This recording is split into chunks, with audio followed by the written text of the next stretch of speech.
भारत को जल्द ही श्रीहरिकोटा जैसा दूसरा स्पेसपोर्ट मिलने वाला है। प्रधानमंत्री नरेंद्र मोदी ने बुधवार को तमिलनाडु के कुलशेखरपट्टनम में भारत के लिए दूसरे स्पेसपोर्ट की आधारशिला रखी है। नया स्पेसपोर्ट भारतीय अंतरिक्ष अनुसंधान संगठन इसरो की श्रीहरिकोटा लॉन्च सेंटर से 700 किलोमीटर अधिक दूर है और इसे छोटे उपग्रहों को लो अर्थ ऑर्बिट (LEO) में लॉन्च करने के लिए विकसित किया जा रहा है। लेकिन देश को नए स्पेसपोर्ट की जरूरत क्यों है? इससे पहले कि हम इस पर चर्चा करें, इसरो के मौजूदा लॉन्च सेंटर के बारे में जान लें। तो अभी तक आपने हमारे चैनल को सब्सक्राइब नहीं किया है तो कर ले। तो अब वीडियो में आगे बढ़ते हैं। अब भारत भी सैटेलाइट लॉन्च के मामले में अपना दबदबा बनाने जा रहा है कि इसरो के वैज्ञानिकों ने एक ऐसे रॉकेट लॉन्च व्हीकल को डेवलप कर लिया है जिससे कोई छोटा मोटा नहीं बल्कि 80% रॉकेट और सैटेलाइट लॉन्च की लागत बचाने वाली है। और भारत के वैज्ञानिकों ने रॉकेट लॉन्च व्हीकल की जो तकनीक डेवलप की है, ये तकनीक अभी तक जापान और यूरोप जैसे बड़े बड़े देश डेवलप नहीं कर पाए हैं। यानी कि भारत की इस नई कामयाबी ने दुनिया के कई बड़े बड़े देश को हिलाकर रख दिया है। और एक तरफ जहां DRDO डिफेंस के लिए नई डेवलपमेंट कर रहा है, वहीं अब इसरो भी नई तकनीक को डेवलप करने में पीछे नहीं है रहा है। पूरी अपडेट क्या है, इस वीडियो में समझते हैं। लेकिन आगे बढ़ने से पहले भारतीय वैज्ञानिकों की नई कामयाबी के लिए वीडियो को एक लाइक करके चैनल को सब्सक्राइब जरूर कर लीजिए, क्योंकि यह आपके लिए 1 सेकंड का काम है, लेकिन इससे हमारी काफी बड़ी मदद होती है। देखिए, इसरो के वैज्ञानिकों ने एक ऐसी तकनीक को डेवलप कर लिया है जिसे आज तक जापान और यूरोप जैसे बड़े बड़े देश नहीं कर पाए। दोस्तों, आज हम बात कर रहे हैं रियूसेबल रॉकेट लॉन्च व्हीकल के बारे में।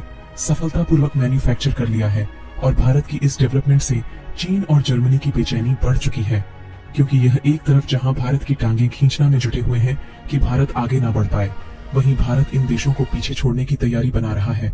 भारत ऑलरेडी दुनिया के सभी देशों से सबसे कम इन्वेस्टमेंट में रॉकेट लॉन्च कर रहा था, लेकिन इस बार इसरो ने जो तकनीक लगाकर लॉन्च व्हीकल को डेवलप किया है, इससे 80% लागत को और भी ज्यादा काम किया जा सकता है। सुनने में यह असंभव सा लग रहा होगा, लेकिन फाइनली इसे इसरो के वैज्ञानिकों ने संभव करके दिखा दिया है। बाल किशोरी के वैज्ञानिकों ने रीतिकाल को डेवलप कर लिया है और इसका नाम पुष्पक रखा गया है। और हाल ही में भारत के प्रधानमंत्री नरेंद्र मोदी ने इस रियूसेबल लॉन्च व्हीकल का रिव्यू भी किया है। दरअसल भारत के लिए इस रियूसेबल रॉकेट लॉन्च व्हीकल का डेवलप करना काफी बड़ी अचीवमेंट माना जा रहा है। इसीलिए नरेंद्र मोदी भी इसे देखने के लिए विक्रम साराभाई स्पेस सेंटर गए थे, जहां इसरो ने दावा किया है कि इस रियूसेबल लॉन्च व्हीकल से 80% रॉकेट लॉन्च लागत को बचाया जाएगा, जिससे अभी तक जी रॉकेट लॉन्च और स्पेस एक्सप्लोरेशन के लिए 10 करोड़ खर्च करना पड़ता था, उसे अब 2 करोड़ में ही निपटाया जाएगा। जिससे भारत के किसी भी स्टार्टअप कंपनी को सैटेलाइट बेचना है तो वह कंपनी आसानी से कम कास्ट में इसे एक्वायर कर पाएगी। इसके अलावा हम दूसरे देशों के लिए भी कम कास्ट में सैटेलाइट लॉन्च कर पाएंगे, जिससे भारत को ही बड़े लेवल पर फायदा हो सकेगा। और वह समय अब दूर नहीं है जब जापान और यूरोप जैसे बड़े बड़े देश इस टेक्नोलॉजी को पाने के लिए लाइन में खड़े दिखाई देंगे, क्योंकि इन देशों के वैज्ञानिक भी रियूसेबल लॉन्च व्हीकल की टेक्नोलॉजी पाने के लिए दिन रात जुटे हुए हैं।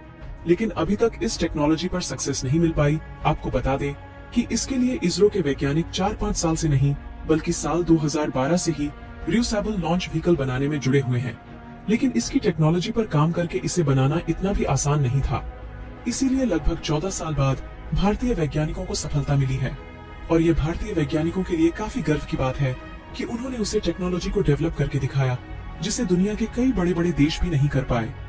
अगर देखा जाए तो पिछले साल 2023 में ही इसरो के वैज्ञानिकों ने रियूसेबल लॉन्च व्हीकल को डेवलप करने में काफी ज्यादा रिसर्च की है। हालांकि रियूसेबल लॉन्च व्हीकल की टेस्टिंग पिछले साल अप्रैल के महीने में ही हो चुकी थी, जिसमें सबसे पहले RLP Alex लॉन्च व्हीकल की सफलतापूर्वक लैंडिंग कराई गई। लेकिन इस लॉन्च व्हीकल में दिक्कत वाली बात यह थी कि इससे किसी भी रॉकेट अथवा सैटेलाइट का प्रक्षेपण अंतरिक्ष में नहीं किया जा सकता, बल्कि इसे केवल पहले टेस्टिंग के तौर पर डेवलप किया गया था। लेकिन इसे पूरी तरह से डेवलप करके रियूसेबल बनाने में लगभग 10 महीने का टाइम लगा है और इस समय साल 2024 में इसे पूछ सक्सेसफुली बना लिया गया है और इसका नाम पुष्पक रखा गया है। और सबसे बड़ी बात यह है कि इसरो के वैज्ञानिकों ने इसे बनाने में किसी भी दूसरे देश की इलेक्ट्रॉनिक और मशीनरी इक्विपमेंट का उसे नहीं किया है। इसे पूरी तरह से डिजाइनिंग से लेकर मैन्युफैक्चरिंग तक मेड इन इंडिया इक्विपमेंट द्वारा डेवलप किया गया है। हालांकि थोड़े बहुत इक्विपमेंट दूसरे देशों के इस्तेमाल करने पड़े हैं, लेकिन इसमें जो 90% इक्विपमेंट उसे किए गए हैं वह भारत में ही खुद बनाए गए हैं। जैसे कि navigation hardware, indigenous landing gear और एरोप्लेन के अलावा भी तमाम चीज हैं जिसे हमने भारत से ही सोर्स किया है। और ये एक बहुत बड़ा उदाहरण है मेक इन इंडिया और भारत की इनोवेटिव टेक्नोलॉजी के आगे बढ़ने का, कि किस तरह से भारत सेल्फ डिपेंडेंट होता जा रहा है और वह देश भी भारत की इन टेक्नोलॉजी को पाने की कोशिश में जुटे हुए हैं, जहां से अभी तक भारत ज्यादा से ज्यादा चीज खरीदना आया है।